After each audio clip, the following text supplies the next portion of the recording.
Chers concitoyens mondiaux, bonjour. Aujourd'hui, nous allons aborder un aspect très important, les problèmes de l'homme noir dans le monde.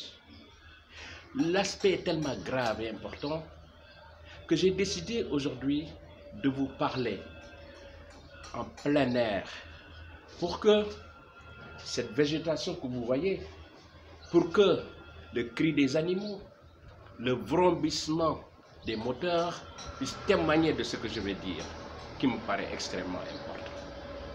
Le noir souffre.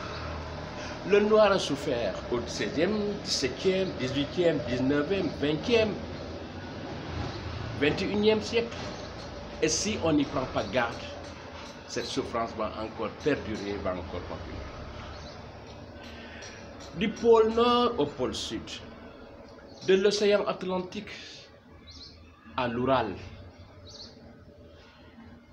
l'homme noir ne cesse réellement de souffrir et les souffrances sont de plusieurs ordres. Des chefs d'État qu'on humilie parce qu'ils sont noirs, qu'on humilie diplomatiquement parce qu'ils sont noirs, aux sportifs qui reçoivent des menaces et des insultes de toutes sortes sur le terrain de football et de basketball, en passant par les discriminations à l'embauche, mais également à certaines remarques, comme on en a connu dans le cadre du Covid-19, de journalistes disant de manière éhontée que l'Afrique a un bilan beaucoup plus important et aujourd'hui ils ne font que cacher les choses. Mais aussi sans oublier le racisme dont l'Afrique est victime sur ses propres terres, de communautés qui sont venues ici s'enrichir mais qui sont obligées de vivre en autarcie. De tout cela, je veux qu'on en parle. C'est pourquoi j'ai décidé de créer une émission sur la GMT TV pour aborder cette question effectivement de l'homme noir et de sa contribution à l'humanité. Il faut que ce racisme cesse. Il est grand temps que ça cesse. Il faut que nous prenions en charge notre destinée. Donc, l'émission, d'abord, aura plusieurs objectifs. C'est d'enrayer l'ensemble de ces clichés et préjugés qui ont fait leur temps et qui aujourd'hui placent l'homme noir dans un carcan où il ne peut pas sortir. C'est deuxièmement de faire en sorte que les success stories de l'homme noir puissent être mises en évidence. C'est de redorer le blason de l'homme noir, réajuster de manière très efficace l'existant et ne pas seulement se fier aux clichés. C'est également faire en sorte que tout ce que l'homme noir a eu à faire dans ce monde puisse être mis en exergue. Parce que vous verrez avec curiosité que cet homme a contribué de manière décisive à la vie de l'humanité. Bien entendu, il ne s'agira pas d'opposer le racisme au racisme.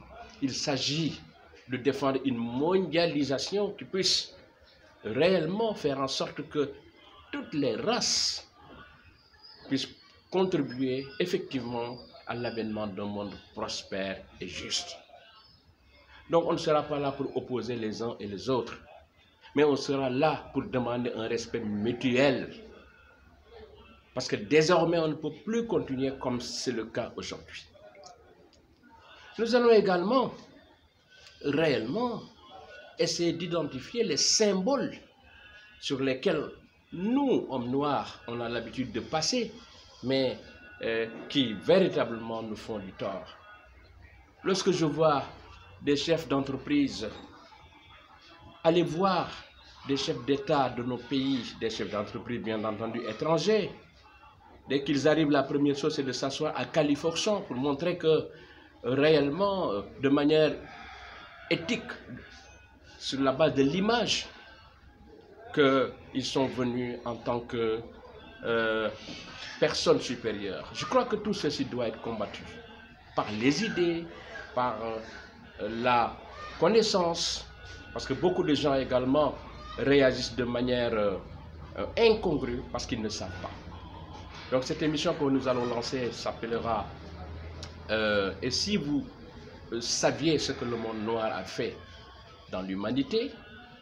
Et cette émission-là, vraiment, sera lancée une fois ou 2 fois par semaine pour vous entretenir des success stories de l'homme noir et également pour proposer à l'humanité un certain nombre d'éléments pour que nous puissions enfin sortir de ces difficultés.